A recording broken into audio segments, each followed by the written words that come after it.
Welcome to Bethel City Church online service. Bethel city church Gurgaon online service में आपका स्वागत है। What a joy it is to see you, even though technically I cannot see you today. हमें बड़ी खुशी हुई है आपको देख के, जबकि हम टेक्निकली आपको देख नहीं सकते, But I see you by faith. लेकिन हम विश्वास से आपको देखते हैं। And what a joy it is to have you part of our service. और हम बहुत खुश हैं कि आप हमारे इस सभा के एक भाग्य हो सके। We've been doing a series on the church, हम कलीसिया पे एक सीरीज कर रहे हैं, and today is going to be our last sermon on this series. और आज हमारा आखिरी संदेश है इन सीरीज पे। Now, at the beginning of this series, we began with the book of Acts. जब हमने ये सीरीज शुरू की थी तो हमने प्रेरितों के काम से की थी। And I want to finish today again by reading a few verses from the book of Acts. और मैं इसे खत्म भी करूंगा कुछ वचन प्रेरितों के काम से पढ़ के। If you're new today, the book of Acts is how the story of the church began. अगर आप नए हैं तो प्रेरितों के काम से है जो कि पहले कलीसिया शुरू हुई थी। If you're joining us today for the first time, I encourage you after this sermon to even listen to the previous sermons, and then today's sermon would even make more sense to you. मैं आपको उत्साहित करूंगा कि आप पहले के जो संदेश हैं उन्हें ऑनलाइन सुने, तो आपको आज का वचन भी समझ आएगा। But we're coming to the last chapter of Acts today. हम आखिरी अध्याय में आ रहे हैं प्रेरितों के काम में, And the book of Acts ends with Paul in prison. और जब ये किताब खत्म होती है इसमें पौलुस जेल में है। If you remember, Paul was arrested and kept at Caesarea for a few years. जैसे कि आपको याद है कि पौलुस को पकड़ के जेल में रखा था कैसरिया में। Now they brought him all the way to Rome. अब वो उन्हें रोम तक लेके आ गए हैं। On the way, he shipwrecked, रास्ते में उनका जहाज एक बार टूट गया, has a few other adventures. और बाकी सारे हादसे भी हुए। In fact, incredible story if you want to read it in Acts chapter 27 and 28. और ये बहुत ही अच्छी कहानी है जिसे आप विस्तार में पढ़ सकते हैं प्रेरितों के काम में। But now he gets to Rome, अब वो रोम आते हैं, and there's nobody to charge him because when he gets there, he has got there before the charges did. लेकिन जब वो रोम पहुंचे तो उनके खिलाफ कोई शुल्क या चार्जेस नहीं थे। So the officials were like, we're not even sure what to charge you with, right? But we can't let you go either. और वो कहते हैं कि जब वो आते हैं तो उनके खिलाफ क्या दोष लगाएं उन्हें पता नहीं था। So for 2 years they put him under house arrest, and probably they chained him, probably his wrists or his ankles, to a Roman soldier. और 2 साल के लिए उन्हें अपने ही घर में बंदी गृह बना दिया, और हो सकता है कि उनकी कलाइयाँ और एड़ियों को जंजीरों से बांध रखा हो। Now if you remember, I talked about how Paul wrote many of the epistles during this time.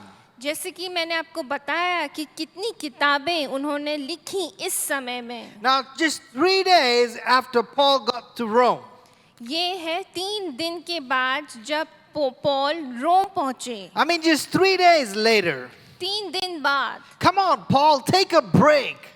अरे पौल थोड़ा सा आराम कर लो। You were shipwrecked. तुम्हारा जहाज टूट गया था। You were bitten by a snake. तुम सांप से कट गए थे। You've been traveling non-stop. तुम यात्रा कर रहे हो बिना रुके। Come on, just chill out, take a break. थोड़ा से छुट्टी ले लो, आराम कर लो। But just 3 days later, Paul calls all the Jewish leaders in Rome to come and visit him where he's staying.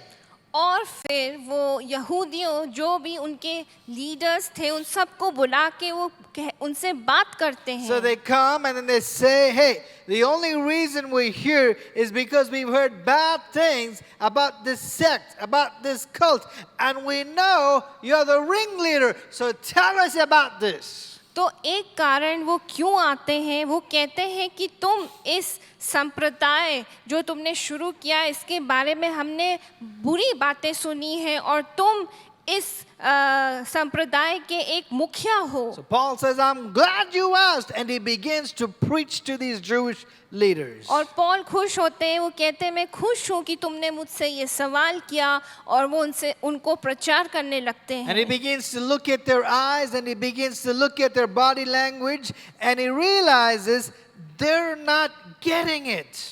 वो उनकी आंखों को या उनका शरीर का के कैसा रिएक्शन हो रहा है, और वो कहते हैं कि तुम समझ नहीं रहे हो इस बात को। They're not buying it. They think he's crazy. वो विश्वास नहीं कर रहे हैं, वो सोच रहे हैं ये थोड़ा सा पागल है, They're thinking there's no way this could be true. ये सच नहीं हो सकता। No wonder he's in chains. तभी तो ये जंजीरों में बंद है, No wonder he's under house arrest. तभी ये बंदी गृह में है। So at the very end of the book of Acts, Luke writes for us the final statement and the final message in the history of the church that's recorded for us. और इस किताब में, प्रेरितों की किताब में आखिरी में लूका ये लिखते हैं और वो बयान देते हैं, और वो ये है संदेश जो कि कलीसिया की इतिहास के बारे में लिखा गया है। Now I want you to listen to how Paul ends his message. And when I read these words, I think, how did he know? और हम देखेंगे कि अंत में पौलुस इसे कैसे खत्म करते हैं और उन्हें कैसे पता था। I mean, right now it's just a handful of people scattered everywhere. अभी कुछ ही लोग हैं जो कि इधर उधर तितर बितर हो गए हैं। They have no wealth, they have no influence, they have no leverage. They're against the Jewish system, they're against the Roman Empire. How did he know? Okay. उनके पास ना तो प्रभाव है, ना धन दौलत है, ना उत्तोलन है, और वे यहूदी सिस्टम से के विरोध में हैं। So this is his conclusion. Acts chapter 28, verse 28, he says, therefore, I want you to know that God's salvation has been sent to the Gentiles and they will listen. अतः तुम जानो कि परमेश्वर के इस उद्धार की कथा अन्य जातियों के पास भेजी गई है और वे सुनेंगे। He says to the Jewish leaders, God has done something in your midst and you rejected it. You rejected the Messiah. और वो यहूदी के जो लीडर्स थे वो उनसे कहते हैं कि तुमने इस संदेश को अस्वीकृत किया है। But God's not finished. He's sending this message to the Gentiles and it's like he's giving a prophecy here. He's saying, guys, I'm going to give you a heads up, right? और वो कहते हैं, फिर वो ये संदेश अन्य जाति को भेजते हैं और वो उन्हें सचेत करते हैं। Says the Gentiles, they're going to listen to it. They're going to embrace it and it's going to spread to the ends of the earth. जो ये अन्य जाति लोग हैं वो इसे सुनेंगे, इस बात को अपने गले से लगाएंगे और दुनिया के चारों तरफ फैला देंगे। And now we're on the final verses of the book, Acts chapter 28, verse 30. It says, for 2 whole years, Paul stayed there in his own rented house and welcomed all who came to see him. वह पूरे 2 वर्ष अपने भाड़े के घर में रहा और जो उसके पास आते थे उन सब से मिलता रहा और बिना रोक टोक बहुत निडर होके परमेश्वर के राज्य का प्रचार करता और प्रभु यीशु मसीह की बातें सिखाता रहा। And what did he talk about when they would show up? और वो किस बारे में बात करते थे जब वो आते थे? Verse 31, he proclaimed the kingdom of God and taught about the Lord Jesus Christ. और जो उसके पास आते थे उन सब से मिलता रहा और बिना रोक टोक बहुत निडर होकर परमेश्वर के राज्य का प्रचार करता और प्रभु यीशु मसीह की बातें सिखाता रहा। Paul, wait. You're talking about the Lord Jesus, the same Lord Jesus Christ who left you to be shipwrecked, who left you to be bitten by a snake, who left you to be imprisoned, to be beaten, and now you are here in chains. You're talking about this Lord Jesus? वो कहते हैं Paul रुको, क्या तुम उस यीशु मसीह के बारे में बात कर रहे हो जिसकी वजह से तुम्हारा जहाज टूट गया, जिसकी वजह से सांप से तुम कटे, जिसकी वजह से तुम जेल गए और जंजीरों में बंद रहे? क्या उस जन की तुम बात कर रहे हो? Come on, Paul, no pity party. कोई रोना धोना नहीं। What has God done for you lately, Paul? तुम्हारे लिए परमेश्वर ने क्या किया है? Where is God when bad things happen to good people? कहाँ था वो परमेश्वर जब बुरी बातें अच्छे लोगों को हुई? Paul could have said, I'm good people. Paul बोल सकते थे कि मैं अच्छा लोग हूँ, I'm a missionary. I'm an apostle. I'm serving you, Jesus. मैं एक मिशनरी हूँ, मैं एक अपोस्टल हूँ।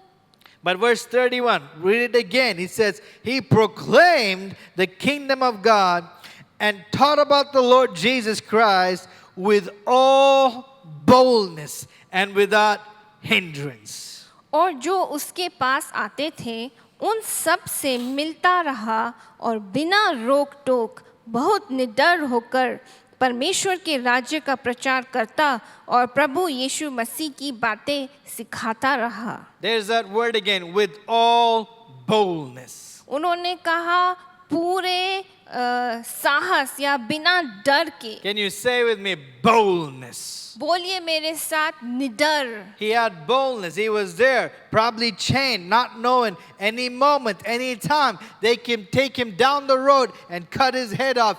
And it happened eventually. और वो निडर थे जबकि उनके पैरों में जंजीरें लगी हुई थीं और उन्हें ये भी पता था कि कभी भी उनको मारा जा सकता है, जो कि हम आगे देखते हैं कि पूरा हुआ। But knowing full well what could happen, he preached with boldness and without hesitation. लेकिन जो कुछ भी था उन्होंने निडर होके परमेश्वर का वचन बांटा। Now at the beginning of this series we talked about boldness. शुरुआत इन सीरीज में हमने साहस या निडर होने के बारे में बोला। And as we finish this series, we're again seeing the boldness of Paul. और जैसे कि हम इसे खत्म कर रहे हैं, हम पौलुस के साहस या निडरपन को देखते हैं। So as I wrap up this series, I'm going to challenge you to be bold in 4 areas. जैसे कि हम इन सीरीज को खत्म करते हैं, मैं आप सबको चुनौती देना चाहता हूँ 4 क्षेत्रों में। As I shared last week, I feel the baton of the local church is being passed on to us. जैसे कि हमने देखा पिछले हफ्तों में कि कैसे एक बेटन की तरह ये आगे बढ़ा जा रहा है कलीसिया में। It's like we're in a relay race. जैसे कि हम एक दौड़ में हैं। And the baton has been passed from generation to generation, and now it's passed on to us, and we're living in the last days. और ये पीढ़ी से पीढ़ी ये बैटन आगे बढ़ाया जा रहा है। And it's our time now. अब ये हमारा समय है। The Bible says in Isaiah chapter 60 verse 1, arise and shine, for your light has come. उठ प्रकाशमान हो, क्योंकि तेरा प्रकाश आ गया है और यहोवा का तेज तेरे ऊपर उदय हुआ है। I feel this is God's word to our church, Bethel City Church. Come on, arise and shine, for your light has come. This is your time now. तो ये संदेश परमेश्वर का बेथेल सिटी चर्च गुड़गांव के लिए है कि उठ खड़े हो, क्योंकि तुम्हारा प्रकाश आ गया है। I believe God wants to do amazing things, incredible things through us, in us. That's why He's positioned us strategically in this unique city, in this incredible country. And now it's our turn. What are we going to do to impact our world with this gospel? अब मैं विश्वास करता हूँ कि परमेश्वर एक चमत्कार का काम करेंगे, क्योंकि परमेश्वर ने हमें इस शहर में, इस देश में रखा है। So I'm challenging you to be bold in 4 areas. तो मैं आपको चुनौती देता हूँ कि इन 4 क्षेत्रों में निडर रहें। Number 1, be bold in inviting people. पहला है कि लोगों को आमंत्रित करने के लिए निडर रहें। Do you know what I mean by that? आप जानते हैं मैं क्या कहना चाह रहा हूँ? There are some people you've been meaning to invite, you've been wanting to invite, maybe you even dropped a few hints here and there, but you've not invited, or you've not yet boldly invited yet. हो सकता है कि आप लोगों को निमंत्रण देते हो आने के लिए, और हो सकता है कि आप उन्हें थोड़ा हिंट देते हो कि तुम कलीसिया में आओ। So I'm telling you today, it's time to ramp up your boldness. इसलिए मैं आपको कहता हूँ कि अपने निडरपन को और बढ़ाएं। The reason the message of Jesus, the gospel, survived the first century, that we still have the church in the 21st century, is because there was a group of people that were extraordinarily bold, that were extraordinarily confident. They were willing to say things and do things that had never been said or done before. एक कारण कि यीशु मसीह का संदेश पहली सदी से 21वीं सदी तक कैसे बचा रहा, वो इसलिए था क्योंकि उस समय असाधारण लोग थे जो कि आत्मविश्वास और बहादुर थे कि वो परमेश्वर का वचन और आगे बढ़ा सके। As we look at our church today, we don't want to be a church that just coasts through. We don't want to be a church that just gets by or just survives. No, we want to be a church that plunders hell and begins to populate heaven. हम एक ऐसी कलीसिया नहीं बनना चाहते जो अपने रास्ते से निकलते जा रहे हैं या किनारे से निकलते जा रहे हैं। हमें एक ऐसा कलीसिया बनना है जो कि नरक के फाटकों को रोककर परमेश्वर का जो राज्य है उसे बढ़ाए। Amen. Amen. Say a good amen. Amen बोलिए। Do you remember the prayer of the early church? क्या आपको पहली कलीसिया की प्रार्थना याद है? Acts chapter 4 verse 29 says, grant to your servants that with all boldness they may speak your word. अब हे प्रभु उनकी धमकियों को देख और अपने दासों को ये वरदान दे कि तेरे वचन बड़े हियाव से सुनाएं। What if we begin to pray like that today again? अगर हम उनकी तरह आज प्रार्थना करने लगे। Verse 30, Lord, by stretching out your hand to heal, and that signs and wonders may be done through the name of your holy servant Jesus. चंगा करने के लिए तू अपना हाथ बढ़ा कि चिन्ह और अद्भुत काम तेरे पवित्र सेवक यीशु के नाम के लिए की जाएं। What if you begin to pray your version of this and begin to start stepping out with boldness? आज आप इस तरीके से प्रार्थना करें और निडर होते जाएं। What if you begin to pray and say, God, I know this 2020 has been crazy, has been incredible. It feels like a year of lockdown. It feels like 7 months in lockdown. 9 months have gone by. We're in the last quarter. But even in this last quarter of 2020, Lord, I'm asking you, give me 2 people this year. हो सकता है कि आप प्रार्थना कर रहे हो निडर होके, और खासकर इस साल में 2020 वर्ष में जब लॉकडाउन हो रहा है, सब कुछ बंद है, और आप प्रार्थना कर रहे हैं कि लोग परमेश्वर मुझे 2 लोग भी दे दीजिए। Give me the boldness, give me the opportunity, Lord, to at least lead 2 people before 2020 finishes. मुझे निडर बनाइए या मुझे साहस दीजिए कि मैं कम से कम 2 लोगों को परमेश्वर के राज्य में लेके आऊं। See, we can talk about revival all we want. We can talk about church growth, but until we get intentional about inviting people, we will never be able to reach our city. हम लोग revival या परिवर्तन के बारे में बात कर सकते हैं, या कलीसिया कैसे बड़ी हो उसके बारे में बात कर सकते हैं, लेकिन अगर हम जानबूझकर या जबरदस्ती लोगों को ना निमंत्रण दें तो हम कैसे अपने शहर में पहुंच सकते हैं? So today I want to challenge you to make a commitment to be bold to invite people to तो मैं Jesus. आपसे कहता हूँ कि एक वायदा करें अपने आप से कि आप निडर होके पर लोगों को परमेश्वर के घर लेके आएंगे। When you learn to invite people, it will stretch your faith. जब आप लोगों को निमंत्रण देंगे तो आपका जो विश्वास है वो थोड़ा बड़ा होगा। The more you step out in faith, the more God will meet you there, stretch out His hand to do signs and wonders through you. जब आप विश्वास में निडर होके आगे कदम बढ़ाएंगे तो उतना ही परमेश्वर आपके लिए रास्ता खोलेंगे और बड़े-बड़े चमत्कार The करेंगे। Bible says, "He who wins souls is wise." जो प्राणों को जीतता है वो एक ज्ञानी है। See, this is our outreach strategy. Invest and invite. हमारा जो आउटरीच की जो स्ट्रैटेजी है वो है कि लोगों की जीवन में इन्वेस्ट करना और उन्हें आमंत्रित करना। Can you say with me today? Say one time. Invest and invite.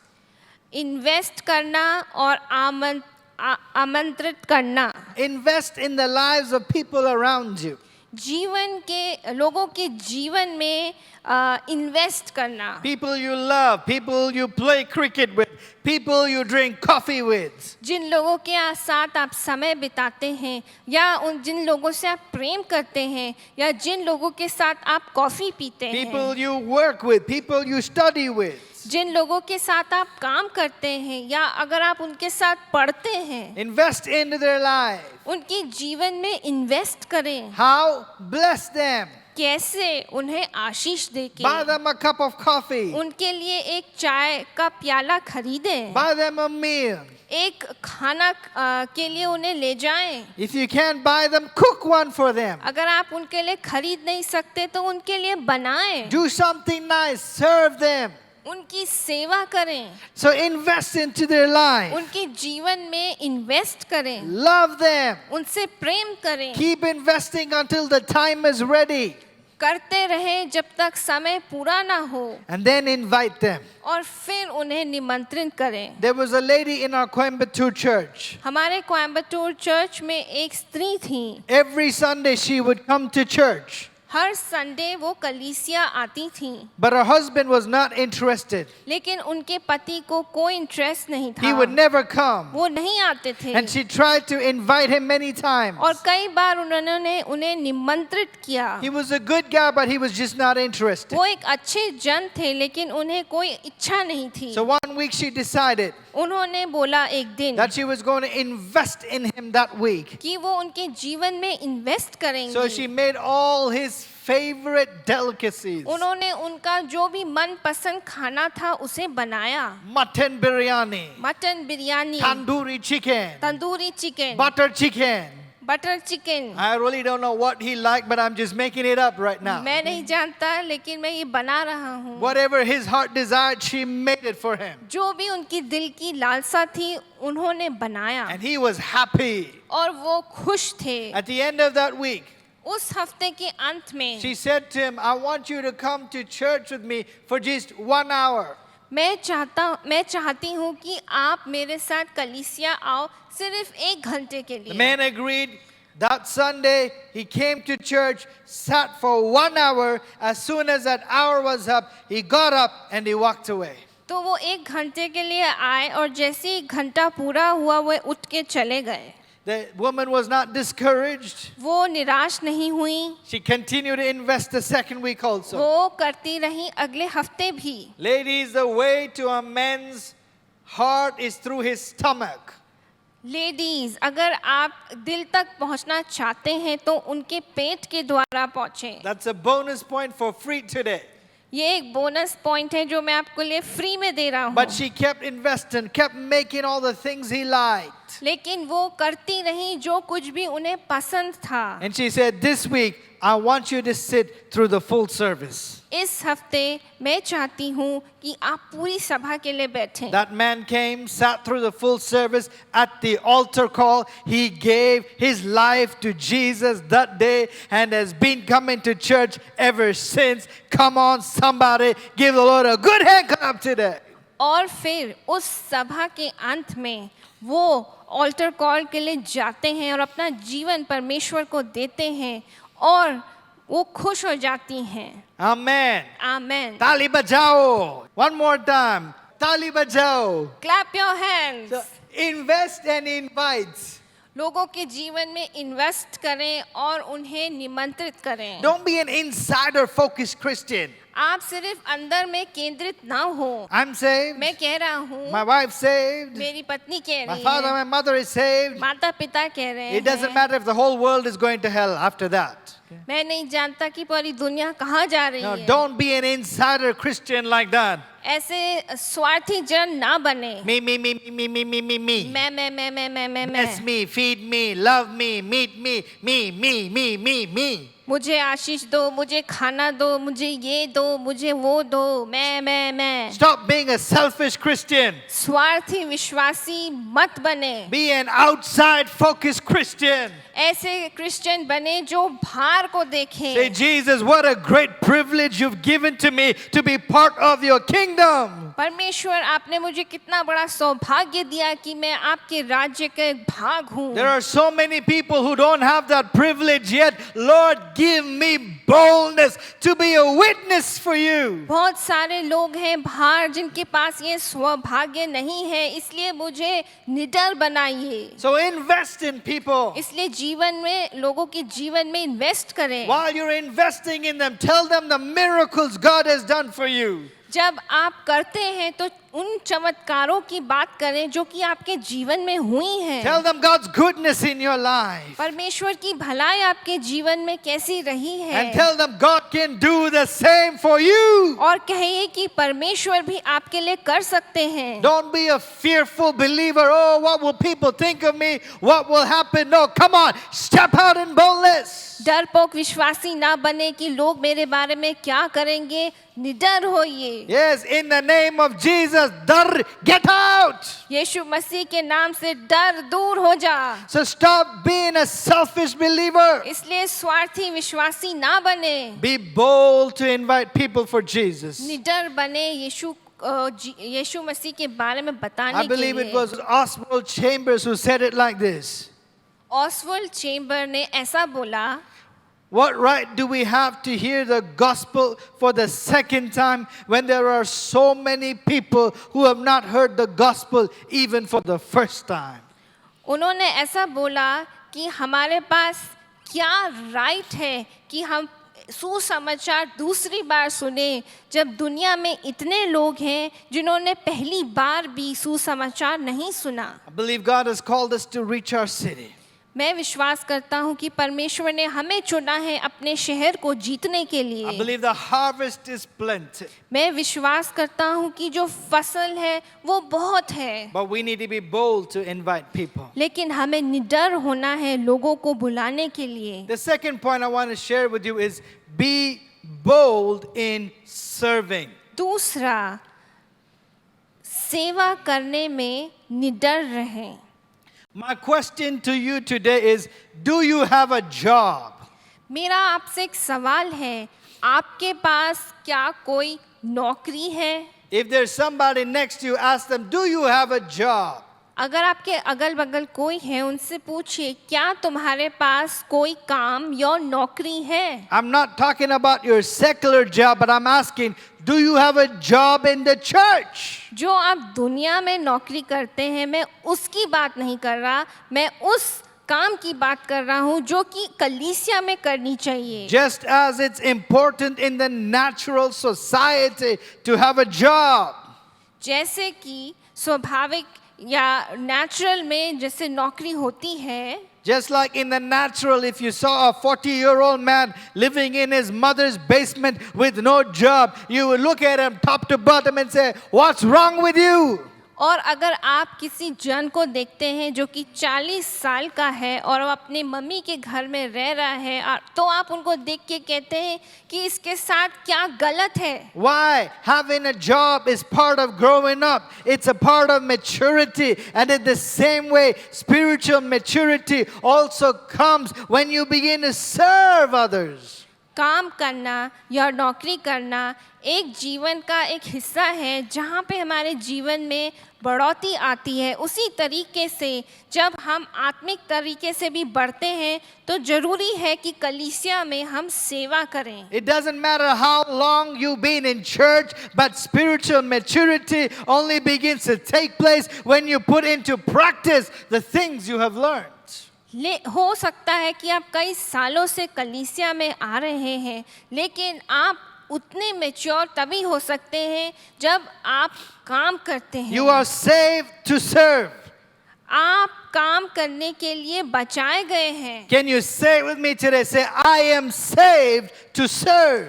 मैं बचाया गया हूँ सेवा करने के लिए। If you don't serve, you are cheating yourself from growing in God. जब आप सेवा नहीं कर रहे हैं तो आप अपने आप को धोखा दे रहे हैं परमेश्वर में आगे बढ़ने के You are लिए। cheating others of being blessed by the spiritual gifts that you have.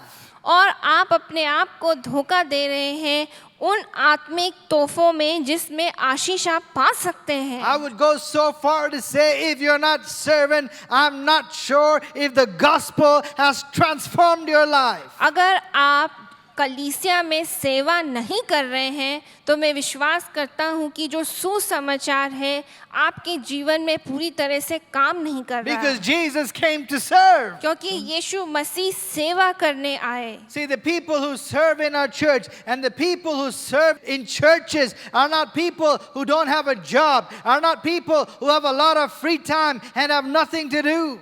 हमारी कलीसिया में जो लोग सेवा कर रहे हैं वो लोग नहीं हैं जिनके पास कुछ और नहीं है करने के लिए। No, they're highly qualified, highly educated. वो बहुत ही पढ़े लिखे हैं और बहुत ही क्वालिफाइड हैं अपने एरिया में। Highly involved in so many areas. I'm amazed they find time to serve in the church. और वो कई चीज़ों में अपने काम में हाथ लगाते हैं और फिर भी उनके पास समय है कलीसिया में। But they serve because they understand these principles. लेकिन वो सेवा क्यों करते हैं? क्योंकि वो इन सिद्धांतों को समझते हैं। If you've been sitting on the sidelines and say, well, Pastor, I like to serve, but I just don't have the time, my word to you is get over yourself. अगर आप कोने में बैठ के कहते हैं कि मेरे पास समय नहीं है सेवा करने के लिए, तो मैं आपसे कहता हूँ इन बातों को हटा दें। God has not called you to be a spectator. God has called you to be a participator, a builder in His kingdom. परमेश्वर ने आपको इसलिए नहीं बनाया कि आप एक दर्शक बने, परमेश्वर ने आपको इसलिए बनाया कि आप भाग्य बने कलीसिया So I की। need you to get off the sidelines, get off the bench. Come on, join the game. किनारे में मत बैठे रहे, आइए और सेवा करें। Again, if you're saying, Pastor, I wish, I want to, I hope I could, I'm just too busy. No, get over yourself. आप अगर कहते हैं कि अरे मैं चाहता तो हूँ लेकिन मैं बहुत बिजी हूँ, लेकिन मैं आपसे कहना चाहता हूँ कि अपने आप को इन बातों से हटाएं। I'm sorry if I'm being rude today, but we need to be serious about this stuff. मैं आपसे माफ़ी मांगता हूँ कि अगर आपको ये लगता है कि आपको ये बुरा लग रहा है सुनते हुए, लेकिन आपको सेवा करनी है। I know people who have 2 jobs, even 3 jobs. They have a family and they're still serving in the church. कई लोग हैं जिनके पास 2 या 3 नौकरी हैं, परिवार है, लेकिन फिर भी वो कलीसिया में आके सेवा करते See, हैं। when we serve, it's a cure for a self-absorbed world. अगर हम सेवा करते हैं तो हम ध्यान में लीन वाली दुनिया से क्योर हो जाते हैं, You're saying, I belong to something that's bigger than me. तो आप विश्वास करते हैं कि आप इसलिए कर रहे हैं क्योंकि कोई चीज है जो कि मुझसे बड़ी है। When you don't want to serve, you're feeding your selfishness. जब आप अपनी स्वार्थपन को की सेवा नहीं करना चाहते, You know what I've learned? Everybody is busy. मैंने देखा है कि हर जन व्यस्त है, But people make time for what's important to them. लेकिन लोग समय बनाते हैं उन चीजों के लिए जो कि उनके लिए मुख्य है। So if you say, God's important to me, church is important to me, come on, show it in action. अगर आप कहते हैं कि परमेश्वर मेरे लिए इम्पोर्टेंट है या कलीसिया मेरे लिए इम्पोर्टेंट है, तो आप उन्हें अपने कामों के द्वारा दिखाएं। There's a saying, put your foot where your mouth is. एक कहावत है कि अपने पैर को वहां रखें जहां आपका मुंह है। So be bold in volunteering. तो निडर होए सेवा करने में, Volunteer in areas you never considered before. उन जगहों में जाके सेवा करें जहां आपको लगा कि आप नहीं कर सकते। I know it sounds a little bit like Star Trek, doesn't it? ये थोड़ा स्टार ट्रेक की तरह लग रहा है। Go where you have not gone before. Do what you have not done before. वहाँ जहाँ जाओ जहाँ तुम नहीं गए हो और वो करो जो तुमने नहीं किया है। But here's the truth. I believe you're going to love it. लेकिन सच्चाई ये है जो कि आपको पसंद आएगा। You're going to connect with people who may become your lifelong friends. हो सकता है कि जब आप ऐसा करें तो आपके जीवन में अच्छे दोस्त You're बन going to जाएं। find your purpose, find your destiny. आप अपने जीवन का उद्देश्य या जीवन का भाग्य पा सकते That's why हैं। Jesus said, you will find yourself when you lose it. आप अपने आप को ढूंढोगे जब आप खो जाओगे। So as we continue to multiply, I'm challenging you, give back to areas that have been given to you in terms of service to the church. और उन जगहों में जाके सेवा करो जहां आपने अभी तक नहीं किया है। Don't be a me Christian, be a Christ-like believer. मैं वाले क्रिश्चियन ना बने, यीशु मसीह की तरह सेवक बने। I like that in Hindi. मैं. मैं। Some of you are like, मैं. बहुत लोग कहते हैं मैं। Number 3, I want you to be bold in giving. तीसरा, आप अपने देने में निडर बने। Be bold in your generosity. अपने दिल खोल के देने में निडर हो। Let me say something clearly here. मैं आपको साफ से बताना चाहता हूँ, I need you to be bold in your giving, not because we need your money. आप निडर हो देने में, इसलिए नहीं कि हमें पैसे चाहिए, But because we have a vision to reach our city, and not just our city, but to reach our nation. क्योंकि हमारे पास या कलीसिया के पास एक दर्शन है कि हम अपने शहर या अपने देश को पहुँचे। If we were just simply content to coast, be the chosen frozen, then yeah, we don't need you to be generous. We're doing well. We're fine. अगर हम इस बात से खुश होते कि हम सिर्फ चुने गए हैं सिर्फ यही करने के लिए, तब आप ना दें। But if we're going to leverage this unique opportunity that God has given us to reach our city and our country, then we need all the generosity we can have. लेकिन जब हम अपने शहर को या देश को यीशु मसीह के लिए पहुंचना चाहते हैं तो हमें खुल के देना है। And the great news is the money is in the bank. और सबसे खुशी की बात यह है कि जो पैसा है वो बैंक में है। It's just in your bank. वो सिर्फ आपके बैंक में Now है। listen to me, this is huge, all right? सुनिए ध्यान से, ये बहुत बड़ी बात है। If the church members, okay, every church member would just learn to tithe. अगर कलीसिया का हर जन दशवांश दे, Like the Bible teaches us to do. जैसे कि बाइबल सिखाती And as a है। pastor, I tithe. पासबान होते हुए भी मैं दशवांश देता हूँ। And the reason I'm saying it is because I will never ask you to do something that I'm not doing. मैं वो नहीं करूँगा आपको करने के लिए जो मैं खुद नहीं करता। So whether you belong to this church, Bethel City Church, या आप बेथल सिटी चर्च में अगर आप बिलोंग करते हैं, or even the Nainital Church, या नैनीताल की कलीसिया में, or any church where you're watching me और today, जो कलीसिया जो आज हमें देख रही if है, believers would learn to tithe to their church, then the church will never have to ever raise funds again. अगर आप दशमांश देंगे अपनी कलीसिया में तो कलीसिया को पैसे मांगने की जरूरत नहीं पड़ेगी। Because we're not given to a pastor or something, we're given to a vision, we're given to a mission.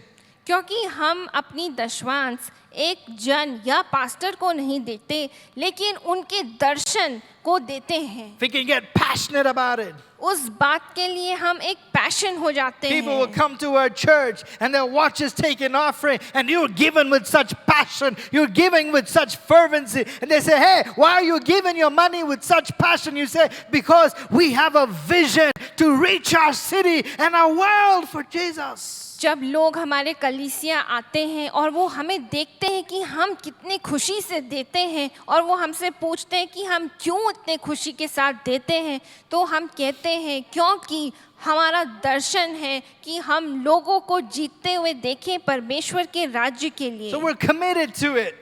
तो हम उस बात के लिए कमिट हो जाते So when हैं। we restart church and the offering bucket comes, even if online, as I'm encouraging you to give, you don't tune out. No, you engage. You say, yeah, Pastor, come on, challenge me more, because I want to see my city and my country reached with the gospel of Jesus. जब कलीसिया में जब offering देने की जो bucket आती है, या ऑनलाइन भी जब हम देने की बात करते हैं, तो अपने मुंह को ना मोड़े, लेकिन अपने आप को चुनौती दे कि परमेश्वर के पासबान मुझे क्या कह रहे हैं देने के लिए। Now I know I'm preaching a little strong today. आज मैं थोड़ा कट्टर होके बोल रहा हूँ। This is like a mic drop sermon. ये एक संदेश है जहाँ पे मैं अपना माइक गिरा देता हूँ। Ooh, I like it today though. हाँ, मुझे आज We पसंद don't है। preach like this every Sunday, मैं ये हर संडे नहीं करता, but we got to be serious if we want to be like the early church. लेकिन आपको थोड़ा ध्यान में रखना है अगर आपको पहली कलीसिया की तरह बनना है। Now, if you are a tither, if you're a giver, I want to thank you from the bottom of both our hearts for partnering with the vision and the mission of our church. अगर आप दशमांश और भेंट देते हैं तो हम दोनों अपने दिल की गहराइयों से आपको धन्यवाद करते It's हैं। because of your generosity we're able to do these things. और हम परमेश्वर का काम या परमेश्वर के राज्य को इसलिए आगे बढ़ा सकते हैं क्योंकि आपने हम में विश्वास किया। But if you've been saved and God has blessed you and God has given you a good job and you're doing well and you just come to church and every once in a while you drop a 20 rupees in the offering bucket, I'm going to ask you, are you serious? Are you kidding?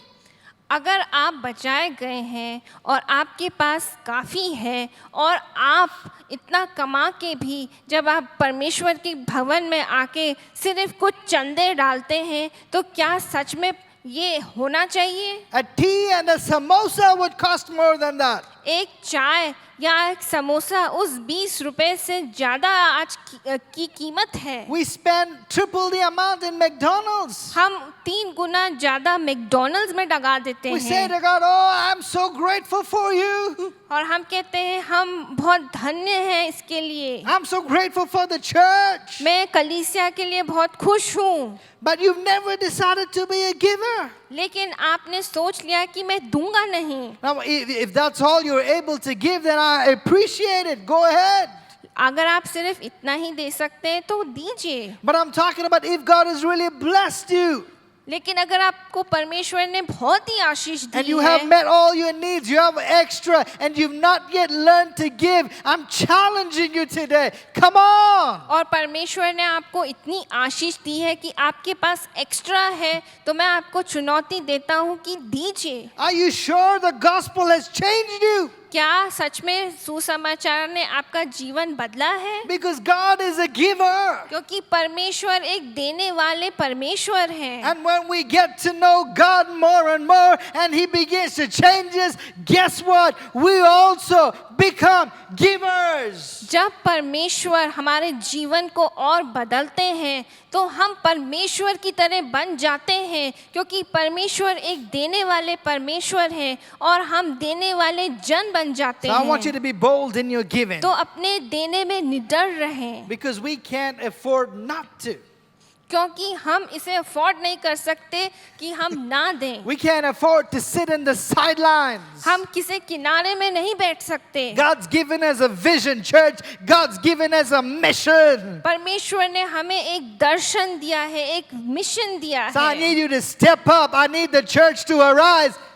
तो मैं कलीसिया से कहता हूँ, उठ खड़े हो। I need you to be bold in inviting people. आप निडर हो लोगों को निमंत्रित करने के I need लिए। you to be bold in serving. सेवा करने में निडर रहो। I need you to be bold in giving. अपने देने में निडर रहो। I hope in the days to come, if there is a church that's known for its generosity, people will say, hey, it's Bethel City Church in Gurgaon. That's one of the biggest givers. अगर लोग कहें कि एक कलीसिया है जहाँ पे लोग बहुतायत से देते हैं, तो लोगों को ये कहना चाहिए कि एक कलीसिया है, वो है Bethel city church Gurgaon. Amen. Amen. Now we give by faith because we believe that God is not a debtor to anyone.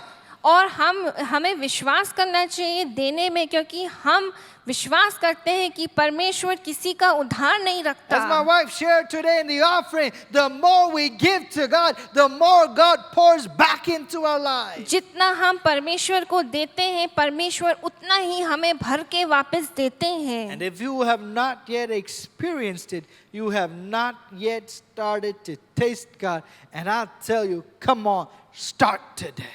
तो अगर आपने इसको अनुभव नहीं किया है, तो आपने परमेश्वर को सच में अभी तक चखा नहीं है। I feel this is our time. मैं विश्वास करता हूँ हमारा ये समय है। And I don't want to be a church that coasts. और ये जो मैं कलीसिया बनना नहीं चाहता जो सिर्फ किनारे में बच के बैठी I रहे। want us to go to a whole nother level. मैं चाहता हूँ कि हम ऐसी कलीसिया बने जो कि एक बहुत ही बड़े लेवल पर हो, And for that, everybody needs to be involved. जिसमें हर जन एक भाग लेता This is हो। for every single person listening to me. ये उस हर जन के लिए है जो मेरी बात सुन रहा है। I need you. आपकी जरूरत I है। want you. मैं आपको चाहता God हूँ। has placed you strategically. परमेश्वर ने अपने प्लान में आपको रखा है एक जगह। You're not even listening to me today by accident. आप मुझे किसी गलती से नहीं सुन रहे हैं। God's आज placed you strategically to build His kingdom in Gurgaon. परमेश्वर ने आपको स्ट्रेटेजिकली रखा है कि आप परमेश्वर का राज्य बढ़ाएं। If there's ever a time the church needs to rise, it is now. अगर कोई समय है कि कलीसिया को उठ के खड़ा होना है, तो वो अभी है। Number 4, I want to encourage you to be bold in praying. और चौथा वो है कि प्रार्थना करने में निडर Pray रहें। bold prayers. निडर वाली प्रार्थना करें। Pray for your blessing. Pray for your healing. Pray for your miracle. Pray for your breakthrough. अपनी चंगाई के लिए, अपनी ब्रेक थ्रू के लिए प्रार्थना करें। But also think about the person at work. Think about the person in your home, in your neighborhood. जो आपके पड़ोस में रहता है या जो आपके साथ काम करता है, उनके लिए भी प्रार्थना करें। Think about that person who would never walk through the doors of a church. और उन लोगों के लिए प्रार्थना करें जो कलीसिया के अंदर भी नहीं आना चाहते। And I want you to pray for him or pray for her every single day. और उन जन के लिए रोज प्रार्थना करें। Pray for them because nobody else is praying for them. प्रार्थना करें क्योंकि कोई और उनके लिए प्रार्थना नहीं कर You रहा might be है। the only person praying for him or praying for her. So I need you to pray for that person. हो सकता है आप ही एक जन हैं जो कि उनके लिए प्रार्थना कर रहे हैं, इसलिए रोज प्रार्थना करें। If your family is not yet saved, come on, church. Don't just take it lightly. pray for them every single day. अगर आपका परिवार आज परमेश्वर में नहीं है तो मैं आपको कहता हूँ कि उनके लिए रोज प्रार्थना करें। Now, praying bold doesn't just stop with the individuals. बहादुरी से प्रार्थना करना एक जन से नहीं रुक Pray जाता, for communities. कम्युनिटी के लिए प्रार्थना Psalms करें। chapter 2 verse 8 says, "Ask of me, and I will give you the nations for your inheritance and the ends of the earth for your possessions." मुझसे मांग और मैं जाति जाति के लोगों को तेरी संपत्ति होने के लिए और दूर दूर के देशों को तेरी निज भूमि बनने के लिए दे दूंगा। Pray, God, give us Gurgaon. प्रार्थना करें कि परमेश्वर हमें गुड़गांव शहर दें। Even right now, lift your hands and say, "God, give us NCR." अपने हाथ उठा के बोले कि मुझे NCR दें। Or whatever city you're watching, ask God, "Give us the nations, या Lord." जिस शहर में आप रह रहे हैं बोले कि परमेश्वर इस जगह को मुझे दें। Isaiah 60 verse 22, it says, "A little one shall become 1,000, and a small one a strong nation. I, the Lord, will hasten it in its time." छोटे से छोटा 1,000 हो जाएगा और सबसे दुर्बल एक सामर्थी जाति बन जाएगी। मैं यहोवा हूँ, ठीक समय पर ये सब कुछ शीघ्रता से पूरा करूँगा। Pray, Lord, let our church become 1,000 members. Let our church become a mighty nation. प्रार्थना करें कि हमारी कलीसिया एक महान या हजारों में बन जाए। Lord, you said in Luke chapter 10, the harvest is plenty. आपने लूका 10:2 में कहा है कि फसल काफी है, The fields are ready.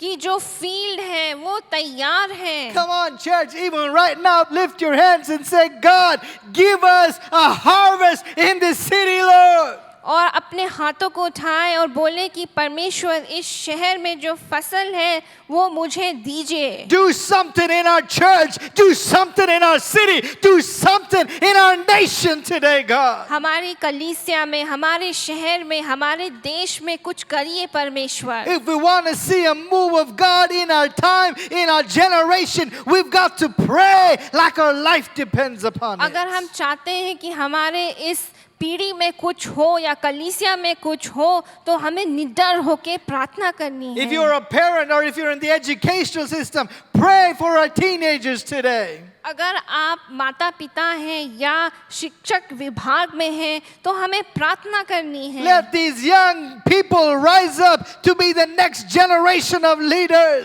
कि ये जवान जो लोग हैं वो ऐसे बढ़े कि वो परमेश्वर के लिए बने। The next generation of missionaries, Lord. अगले पीढ़ी के लिए मिशनरीज बने। The next generation of political leaders who will rule with justice. अगले पीढ़ी के राजनीतिक लोग जो कि न्याय के साथ इस देश को चलाएं। Can even pray bold prayers and say, "God, give us that land in Gurgaon that we're praying for, that we're believing for. It might not be possible with our natural, but with you, God, all things are possible." और निडर होके उस जमीन के लिए प्रार्थना करें जो कि हम गुड़गांव में लेना चाहते हैं। अभी हमारे लिए नामुमकिन लगता हो लेकिन परमेश्वर में सब कुछ मुमकिन है। Begin to pray bold prayers. निडर होके प्रार्थना करें। We can pray it, God will do it.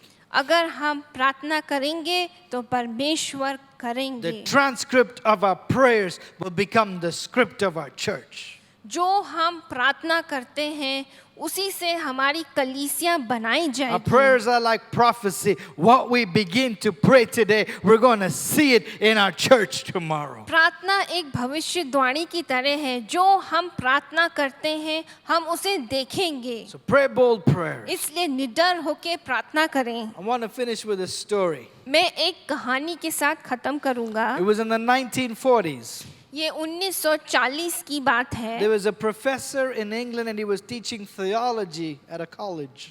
और एक प्रोफेसर थे और वो एक यूनिवर्सिटी में धर्मशास्त्र को पढ़ा रहे He थे। decided to take some of his students on an excursion, a trip, a field to speak. और वो कई A field trip. विद्यार्थियों को एक फील्ड ट्रिप पे ले गए. He gathered some of his students and he said, hey, we're going to visit some of the historic places here in England that has great theological significance. और वो कहते हैं अपने स्टूडेंट्स से कि मैं तुम्हें ऐतिहासिक जगहों लेके जाऊंगा जहाँ पे धर्म को लेके बहुत बहुत काम हुए हैं. He took them to many religious sites, वो उन्हें कहीं धार्मिक जगहें लेके गए. strategic sites that have been strategic in building of the church and our faith. उन जगहों को दिखाने ले गए जहाँ पे बड़े बड़े काम शुरू हुए And one of the थे. places they visited was a place called the Epworth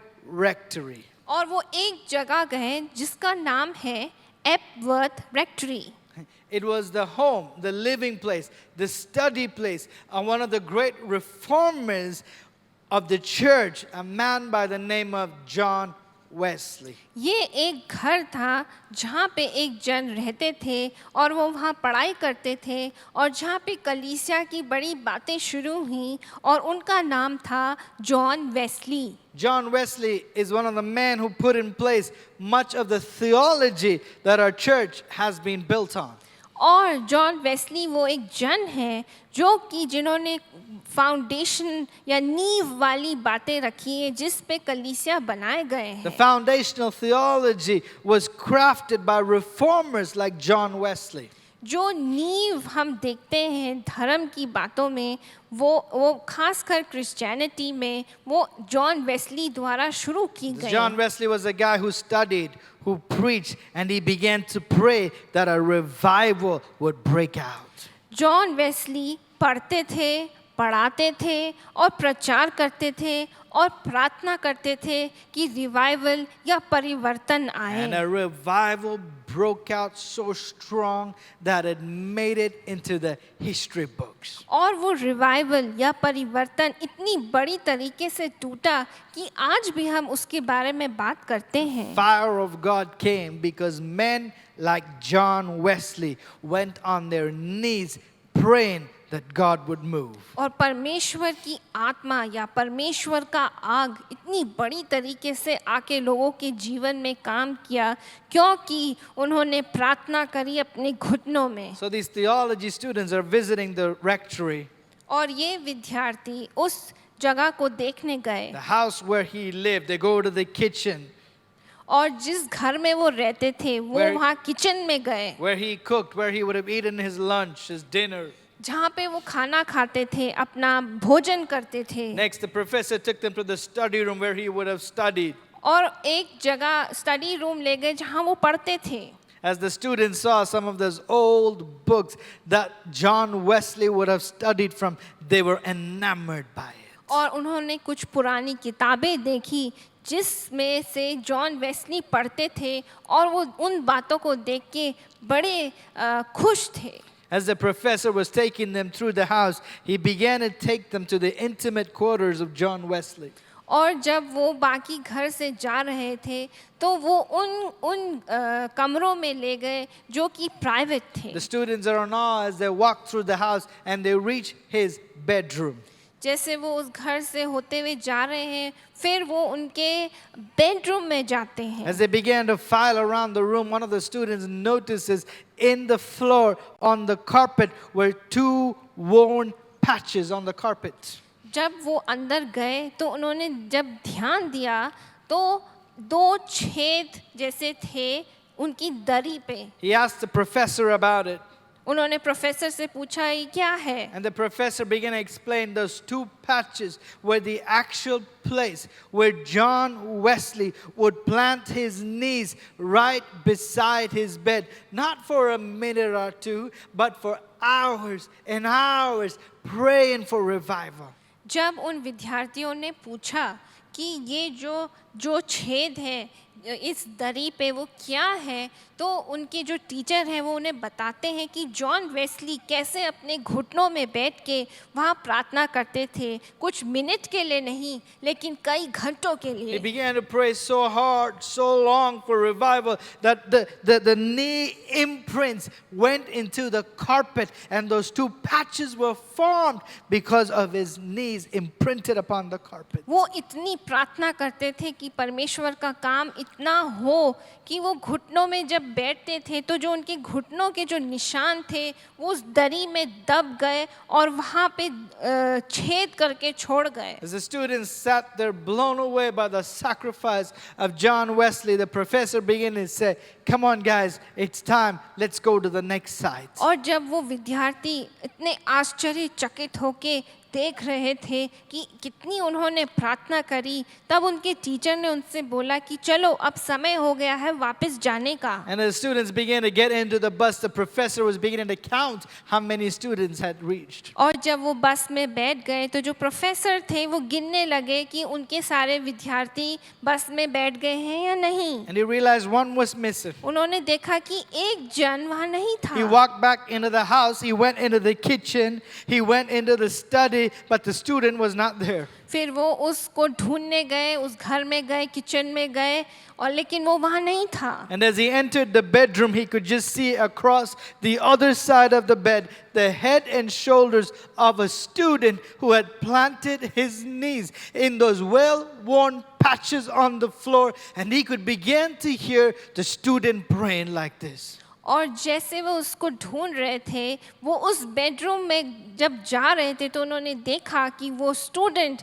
जो कि जिसे वो ढूंढ रहे थे वो जहाँ पे वो छेद हुए थे दरी में, वहाँ अपने घुटने टेक के वहाँ वो घुटने टेके हुए थे। The student began to pray, "Lord, do it again." तो वो जो स्टूडेंट थे वो प्रार्थना कर रहे थे कि परमेश्वर फिर से काम Won't करिए। you do it again, Lord? परमेश्वर क्या आप फिर से नहीं करेंगे वो काम? Do it through me, Lord. परमेश्वर मेरे द्वारा करिए। And the professor gently placed his arms on the student. Professor ने धीरे से उसके शोल्डर पे हाथ रखा। He said, "It's time to go." उन्होंने कहा समय हो गया है जाने का। And Billy Graham got up and joined the rest of the students. और बिली ग्रैहम खड़े हुए और बाकी विद्यार्थियों के साथ जाके बस में बैठ If you गए। don't know who Billy Graham is, he is one of the guys who shook the world with the gospel in our century. अगर आप बिली ग्रैहम को नहीं जानते तो वो एक जन है जिन्होंने अपनी सदी में परमेश्वर के वचन को लेके दुनिया को हिला दिया। On that day, he began to pray, "Lord, do it again. उन्होंने प्रार्थना करी उस दिन, परमेश्वर फिर से अपना काम कीजिए, Do it through me, Lord." मेरे द्वारा कीजिए। And God did it through Billy Graham. और परमेश्वर ने फिर किया बिली ग्रैहम के द्वारा। As we wrap up our series, I wonder if there is anybody brave enough to even pray this week and say, "Lord, do it again." और मैं जानना चाहता हूँ कि कोई है हमारे बीच में जो कि निडर होके प्रार्थना कर सकता है और कह सकता है कि परमेश्वर मेरे द्वारा फिर से कीजिए। Do it in Gurgaon, Lord. Gurgaon शहर में करिए Do it in परमेश्वर, our church, Lord. हमारी कलीसिया में करिए, Do it through me, Lord. मेरे द्वारा Lord, करिए। even as we talk about the early church and how it impacted the world with the gospel. जैसे कि हम पहली कलीसिया को देखते हैं कि कैसे उन्होंने पूरी दुनिया को हिला We're दिया। not content just to coast by, Lord. I don't want to live an ordinary life. Just read a few verses to keep the devil away. But God, would you use me? Would you do it again through my life? और परमेश्वर, मैं एक ऐसा जन नहीं बनना चाहता जो कि किनारे में बैठ के सिर्फ कुछ वचन पढ़े, लेकिन मैं एक ऐसा जन बनना चाहता हूँ जो कि परमेश्वर के लिए बड़े बड़े काम करे। Would you do do it in our church? हमारी कलीसिया में क्या आप करेंगे? Would you do it in Gurgaon? क्या आप गुड़गांव में करेंगे? Would you use Bethel City Church, Lord, to shake Delhi NCR, to shake North India, to shake India with the power of the gospel? क्या आप बेथल सिटी चर्च को use करेंगे गुड़गांव शहर के लिए या पूरे इस देश के लिए? Come on, right now, just take a moment as we end today. Lift up your hands wherever you are, church. अपने हाथों को उठाएं आप जहां भी हैं. Come on, say, Lord, do it again. बोलिए परमेश्वर फिर से करिए. Do it in our church. हमारी कलीसिया में फिर से Do it करिए. in my life. मेरे जीवन में फिर से करिए. Do it through me, God. मेरे द्वारा करिए. 4 areas, church. जो पहली की कलीसिया. Be bold in inviting people. पहला जो पॉइंट है, निडर हो लोगों को बुलाने के Be लिए bold in serving. और सेवा करने में निडर Be होइए. bold in giving. अपने देने में निडर होइए. Be bold in praying. अपनी प्रार्थना में निडर होइए. God is calling us to rise up to another level. परमेश्वर हमें बुला रहे हैं कि हम एक बड़ी लेवल तक जाएं. That's why I titled my message today, Church Arise. इसलिए मैंने आज का शीर्षक दिया है कि कलीसिया उठ खड़ा हो.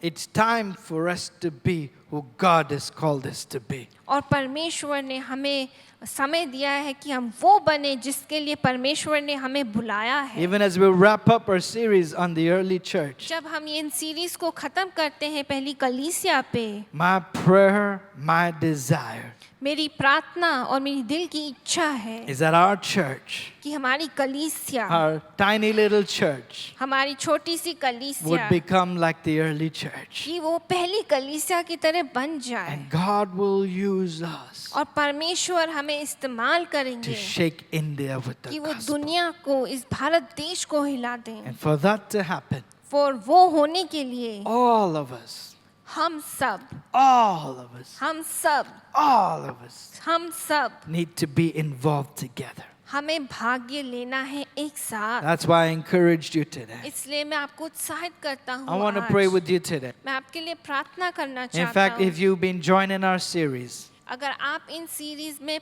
भाग्य लिए maybe हैं, you just joined today, हो सकता है आपने सिर्फ आज ही भाग and लिया even though हो, we never talked about Jesus, और आपने कभी यीशु मसीह के बारे में नहीं we सुना didn't talk about the gospel. या सुसमाचार के बारे The में. short version of the gospel is this: छोटे में ये है, Jesus loved you so much यीशु मसीह ने आपसे इतना प्रेम that he किया came and died to be your savior. कि वो आपके लिए इस दुनिया में आए और क्रूस पे Only मरे. Jesus can be your savior because only he died for your sins. सिर्फ यीशु मसीह आपके पापों के लिए मरे.